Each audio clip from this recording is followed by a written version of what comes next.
ladies and gentlemen, independent Americans around the country and around the world. Thanksgiving's coming up, and there is a lot to be thankful for. And there is a lot on out of the news that we should still be tracking on, because maybe one of the major things we should be thankful for is that there's not a nuclear war happening.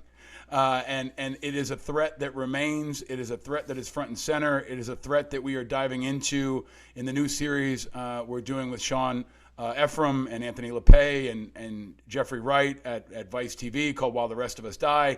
And I really wanted to bring to our audience and to our community, really, I think, the best, most dynamic voice on the issue. So before we get to Thanksgiving and reflect and are grateful, we're going to have a serious conversation about maybe the most serious issue of all, with a man who knows it inside and out, a man I met many years ago. The great and powerful Joe Cirincione joins us on Independent Americans. Welcome, sir.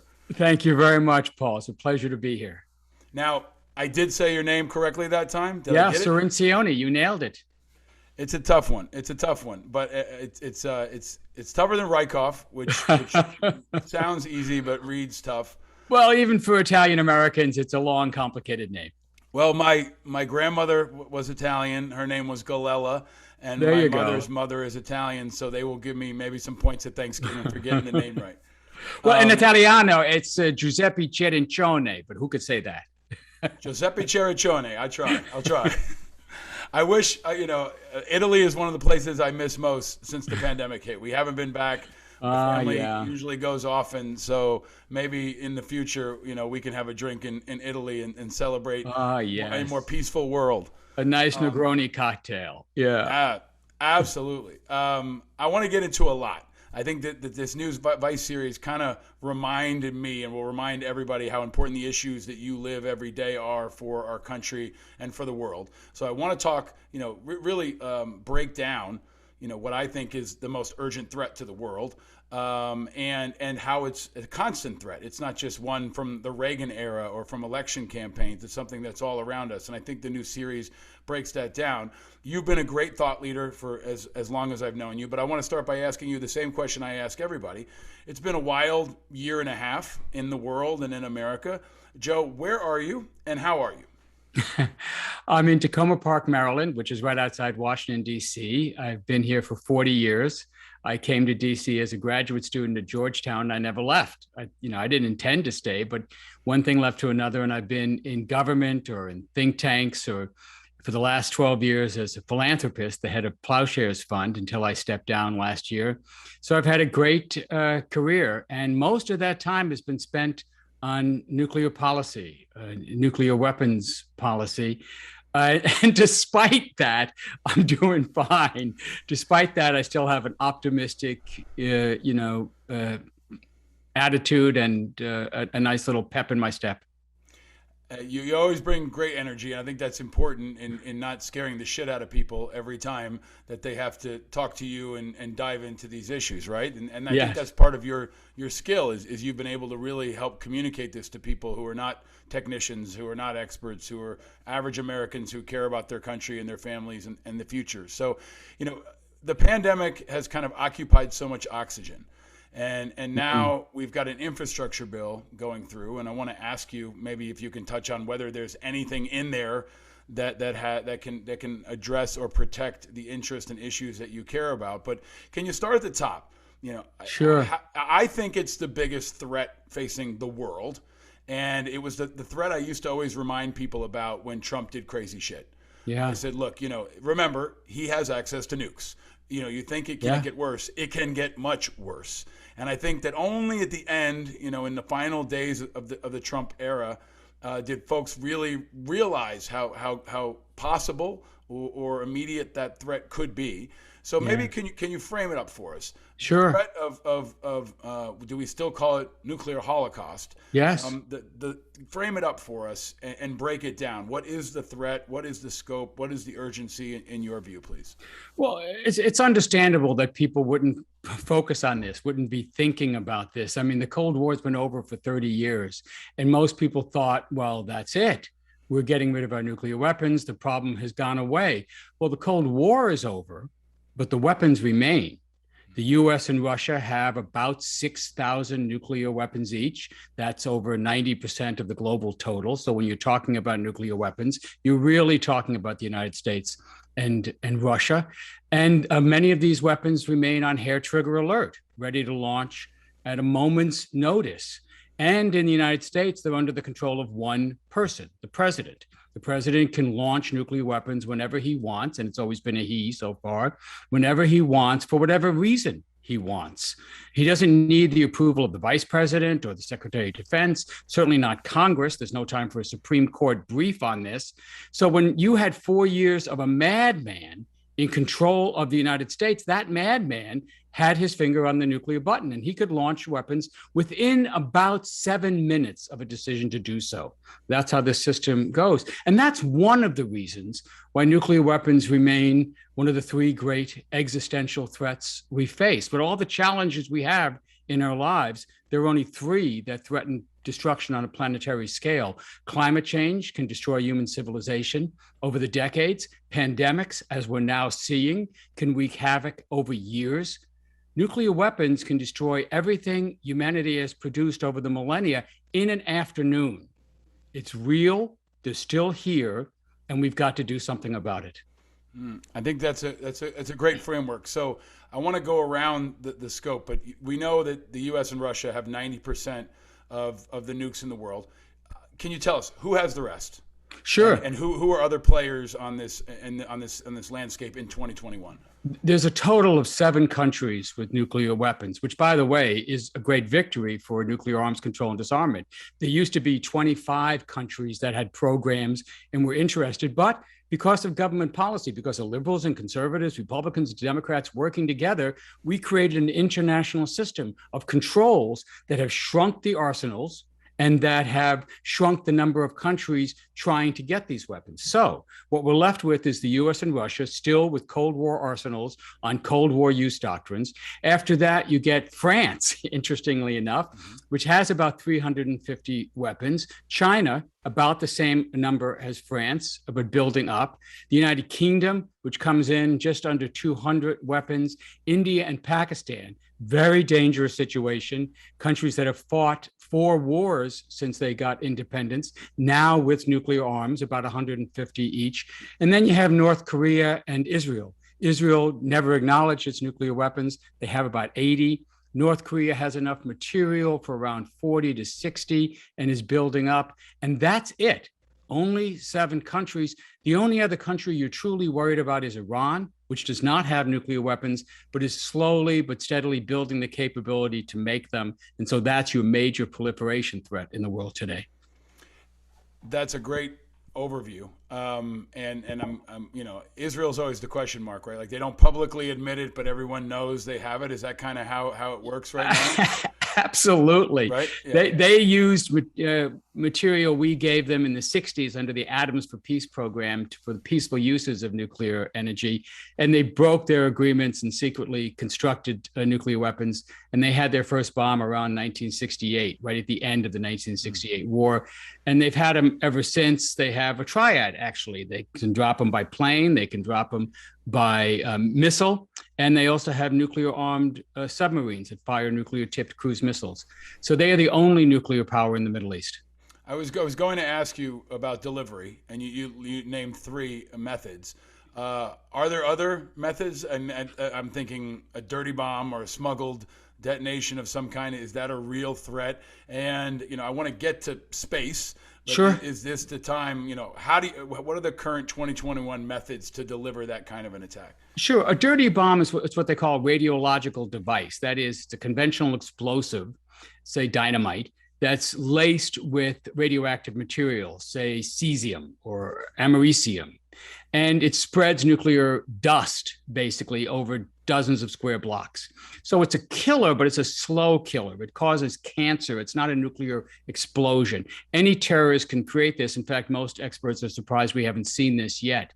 But that's different from a nuclear explosive device, much more complicated, much more difficult to make. And we're fortunate that Al-Qaeda or ISIS hasn't constructed this. It takes a large, wealthy, sophisticated terrorist organization to do this. And we're worried about a nuclear 9/11 for the last 10, 20 years. Hasn't happened. And again, because countries did something about it, securing the materials, preventing the terrorists from getting it. Most of the nuclear threats we're worried about, though, are in the military, and you can deliver them traditionally by missile, by bomber, by sub, but there's also cruise missiles. So you can put cruise missiles on bomber, and now you have kind of a combination platform.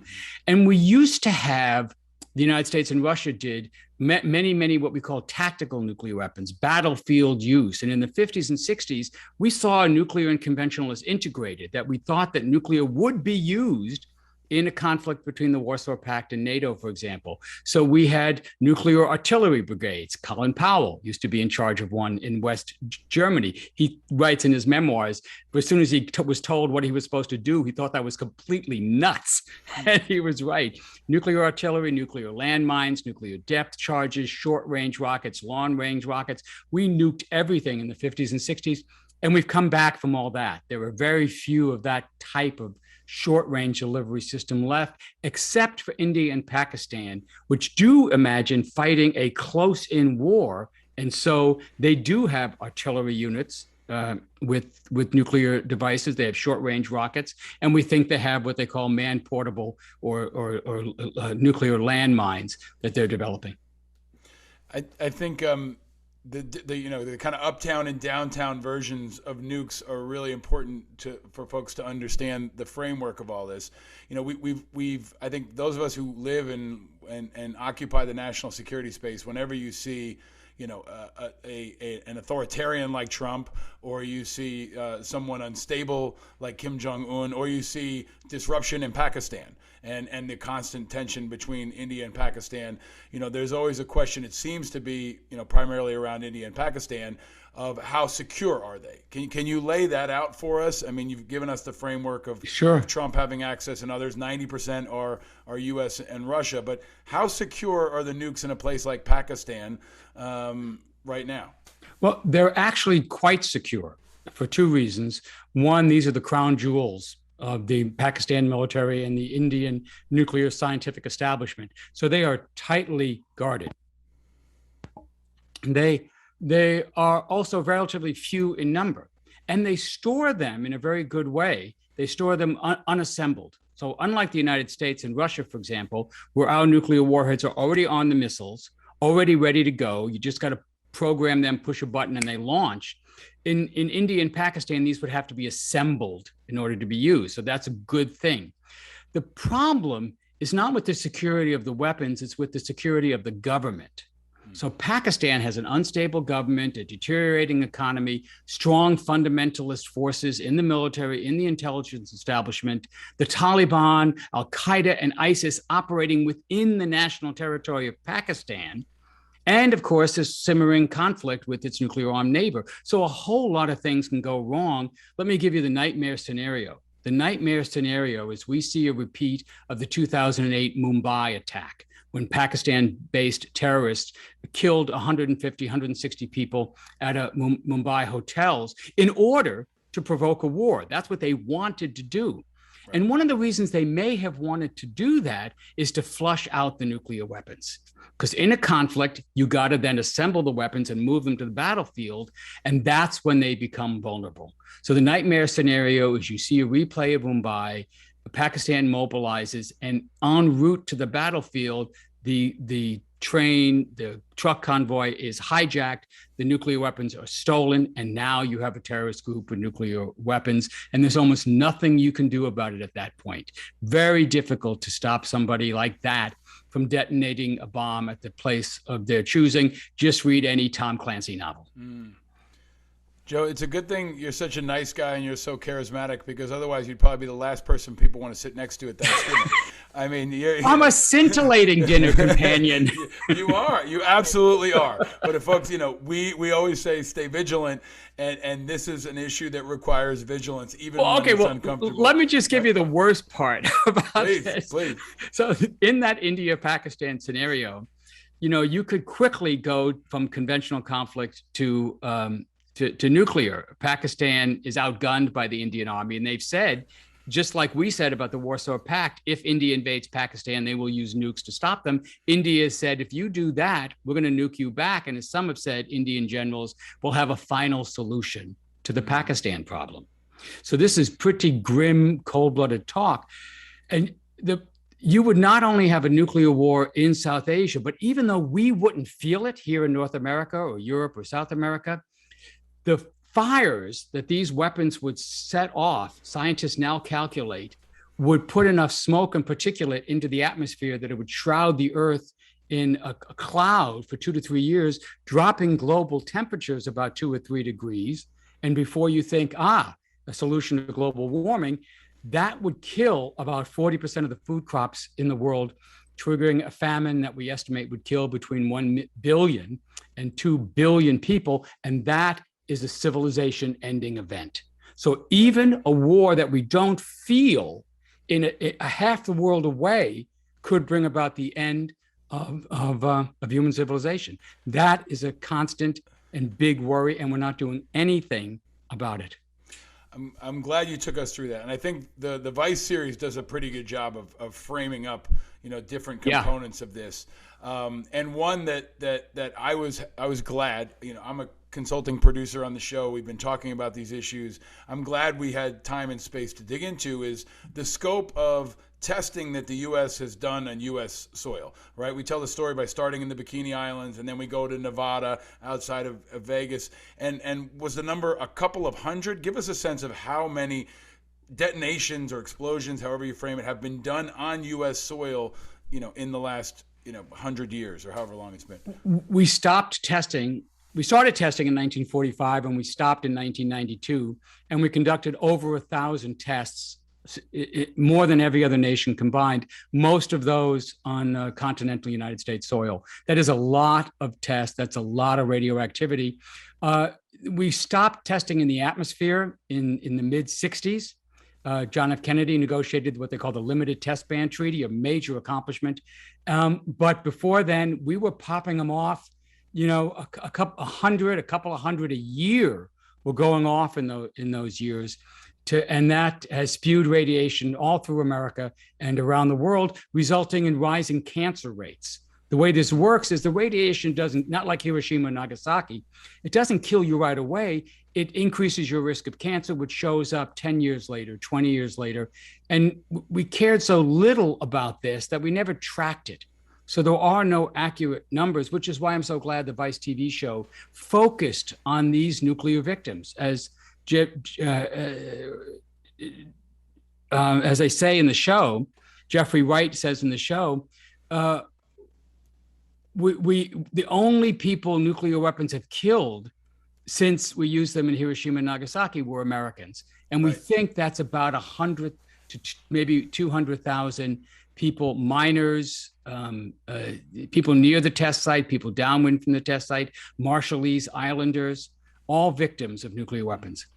And is it a few 100,000 soldiers? We show this in While the Rest of Us Die as well. These images of soldiers that volunteered or recruited, and they would experience the blast. They stand up and they walk toward the blast. And now we know, it was part of my work at IAVA, they were called the atomic veterans, right? Tens of thousands, maybe hundreds of thousands that were exposed and didn't receive recognition from the government. It's the same old story we've seen with Agent Orange and burn pits and so many others, where these veterans are sick and dying, and their families, and they have to advocate for themselves, many of whom are already dead.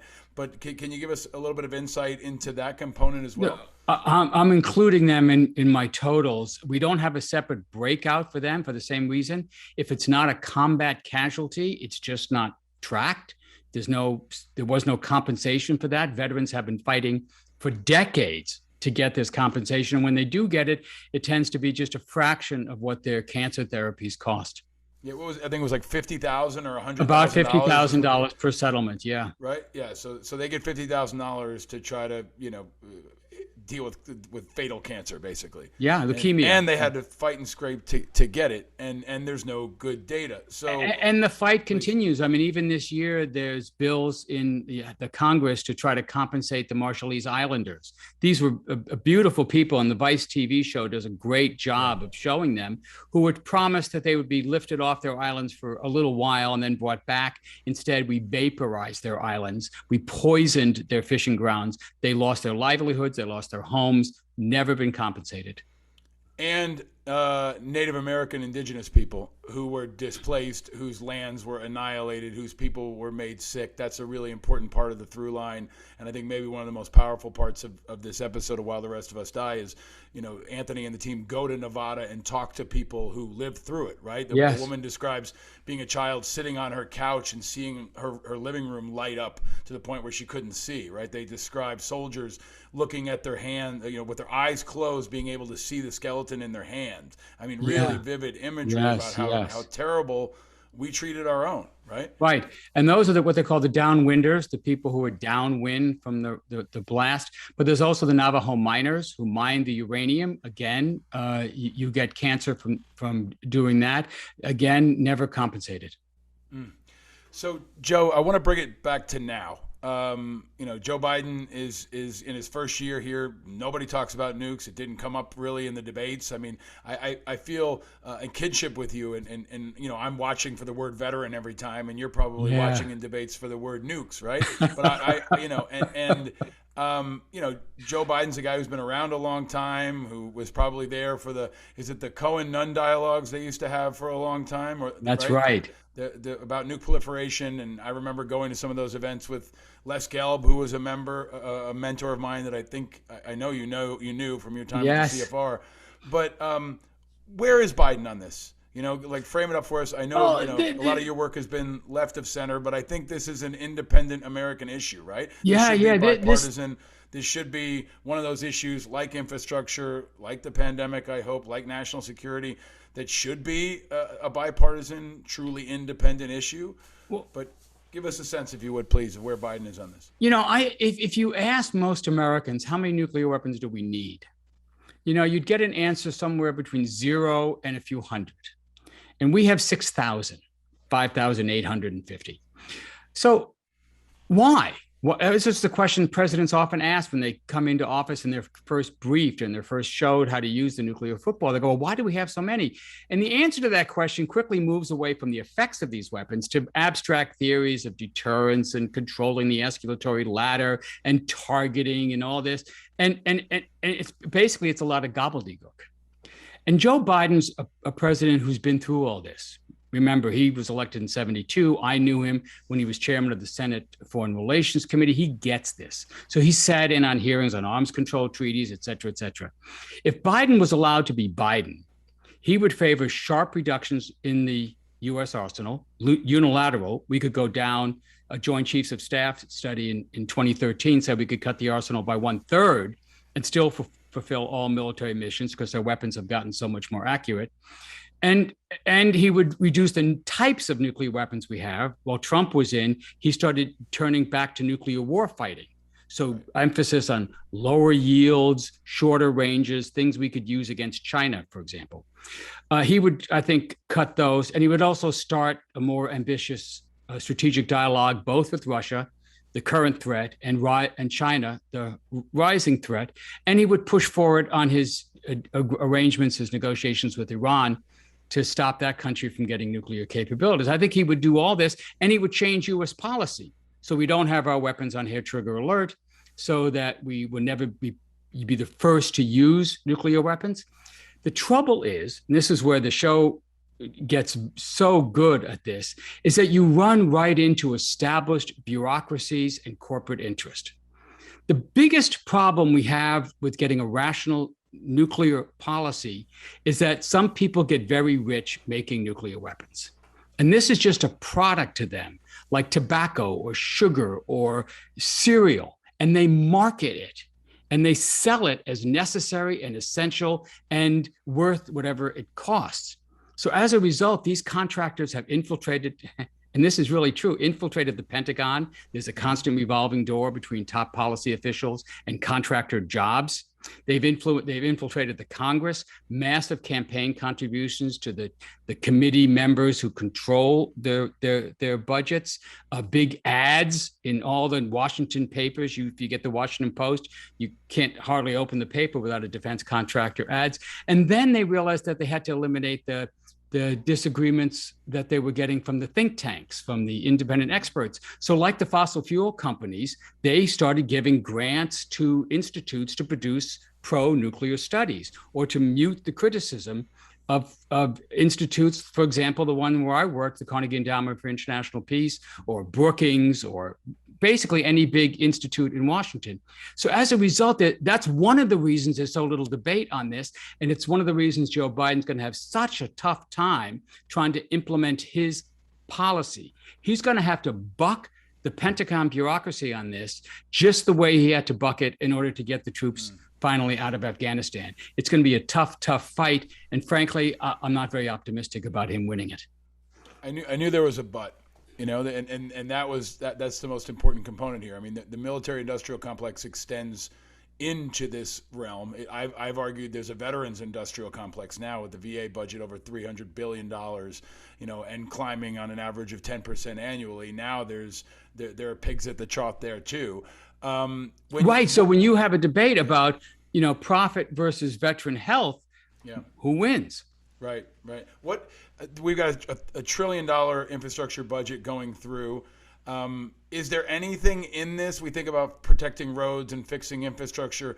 Is there any kind of safety mechanism or any kind of component of this that's connected to the world of nukes? Because in the While the Rest of Us Die, we talk about when a plane has a malfunction and two nukes fall from the sky in North Carolina. Right, and they don't detonate, but we talk about this more immediate transportation threat. Is there any budgetary allocation that's related to this, or is there any connection to this in any way, Joe? Not in the infrastructure bill. There is money for defense, but it's more related to sort of port improvements. It's kind of just, defense pork that was stuffed into the bill. But remember, we have an almost $1 trillion bill that's also moving through Congress. This is the military spending bill, the National Defense Authorization Act. It's going to be debated in the Senate this week as this program airs, and that's $778 billion. And in there's about $50 billion for nukes, plus $20 billion for missile defense programs. So about $70 billion devoted to this. And some of that is absolutely necessary. It's not all waste. As long as we have nuclear weapons, you want them to be safe, secure, and reliable. But that doesn't mean you have to build a brand new fleet of bombers, a brand new fleet of submarines, a brand new fleet of ICBMs, new types of weapons, et cetera. If you concentrated that on just making improvements to make sure they're safe and that they go off when you want them to go off and they don't go off when you don't want them to go off, we'd be a lot better off. Yeah, I mean, the show digs into, technology malfunctions and other things that have triggered scares. And, I personally don't want, our nukes running on, Windows 98 or whatever could be in place internally. And to put it in that perspective is powerful, Joe, because they've got $70 billion this time for nukes, and they're only giving $50,000 to atomic vets, and even the real-time conversations around burn pit exposures and toxin exposures in the Middle East. There's a concern that they don't have the money to pay for it. It could get too much, and I think it's a real revelation about where our priorities are misaligned, and that's part of what this series I think has done in every episode. That's exactly right. So when you talk about health benefits for veterans or health benefits in general or pre-K programs, all of a sudden politicians start talking about, can we afford it? What's the inflationary impact here? They never raise those concerns on military programs. They never worry about how we're going to pay for it. It's just a given that we have to spend this money. We now have the largest military budget we've had in American history right now. Remember, we just ended the Afghan war. The Cold War ended 30 years ago. We're still spending more than we spent during the Vietnam War, during the Korean War, during the Reagan buildup. It's an astronomical figure, completely unjustified by our strategic needs. Joe, in this show, we always want to talk about what's next. Strategy is often about what's next and what else. I've brought attention to the Arctic. Space is now in play. We've got a space force. You know, the space station had to evacuate this week because Yes. there was shrapnel basically flying around space and could have. What's next? What is the next front in this world of nukes? And is space in play? I don't Yes. know if this is sci-fi or this is reality. You're the expert. Is that a part of this in the future? I assume because of the critical nature of the communications devices and satellites, it's all an intertwined system. But what do you see Right. and what's next? And this is part of what makes nuclear weapons such an urgent threat. You can't just ignore this. You can't think that everything's okay. Everything is not okay. And to compound the problems we already have that we just described, you basically have three new growing interrelated dangers. One, cyber. You know, cyber warfare is real. There are evil people out there wanting to do us harm, and they have these new tools to do it. And by the way, we have a cyber command trying to do the same thing to them. In fact, we invented the cyber warfare with our Stuxnet attack, that virus that infected the Iranian centrifuges, took over the machines and wrecked them.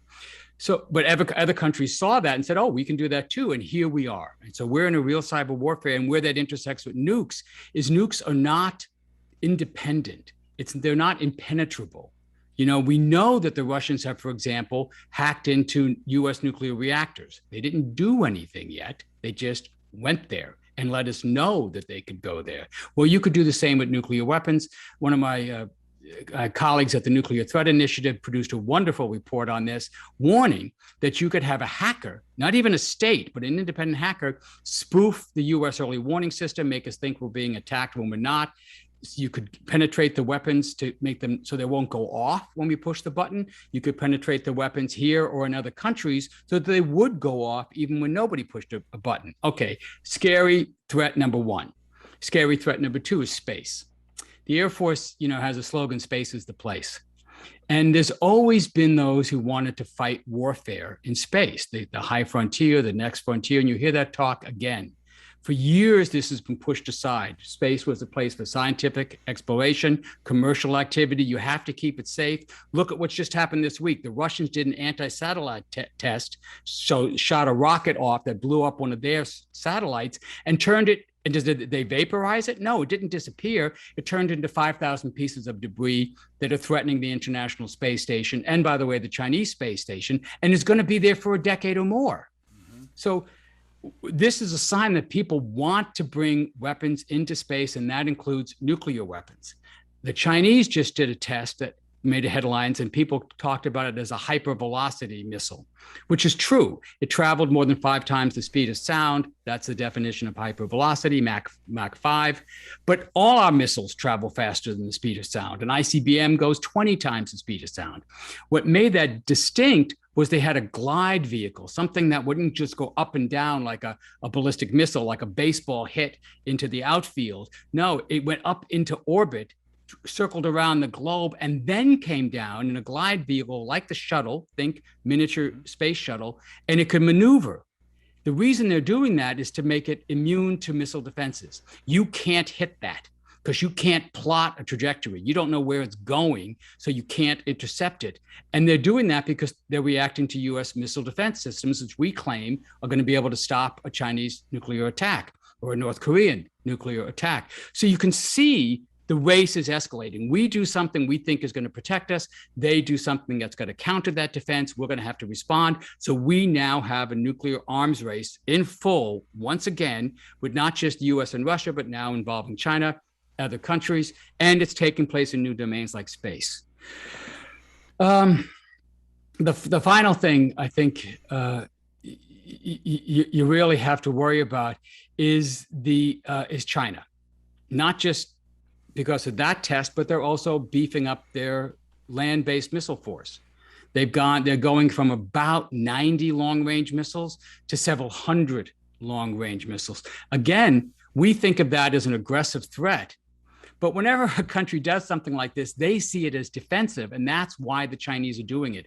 They think the United States wants to launch a first strike against them, knock out their relatively small arsenal of 90 missiles, and then use missile defense to mop up any that remain. So their counter is to multiply the number of missiles, make it harder for the US to attack, and make sure that they can use penetration aids, maneuverability, spoofing, jamming, cyber to get through any defensive system the US could construct. We've seen this movie before. It was called the Cold War. It's happening again. And the only way to stop it is not numerical competition, technological competition. You are not going to out-tech the Chinese. You are not going to spend them into oblivion like some people think we did to the Soviets. This is a country that already has 60% of the US gross domestic product and will pass us by the end of this decade. This is a fierce competitor. The only way out of this is negotiations, is to have limits on their forces in exchange for a limit on our forces. We have got to get busy with this because that's going to take a long time to work out. But arms control, not arms racing, is the only answer to this. Well, happy holidays, everybody. I think, Joe, if you have a couple minutes to stick around, I'd love to ask you some of the less serious questions for our Patreon members. Sure. And I want to take you offline and ask you about cars and whiskey and different things. But I just want to maybe bring it back to center and say I'm grateful for all that you do.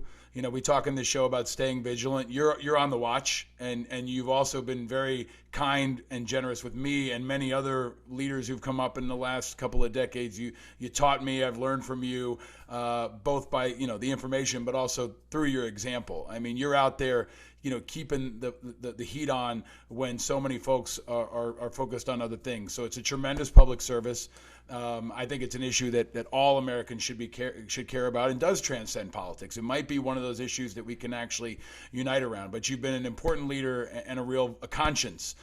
You scare the shit out of people, but that's good because that reminds them of how serious and important these issues are. So I'm really grateful for your time and all of your insights, and I hope that you get a chance to have a Thanksgiving where if you talk about this, it's with people who want to talk about it, and not hey pass the yams, let's talk about ICBMs, right?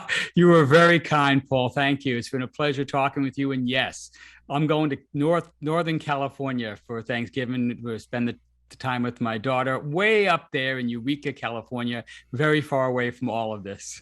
Awesome. Well, thank you, Joe. Happy Thanksgiving, happy holidays, and stay vigilant, my friend. Thank you, Paul.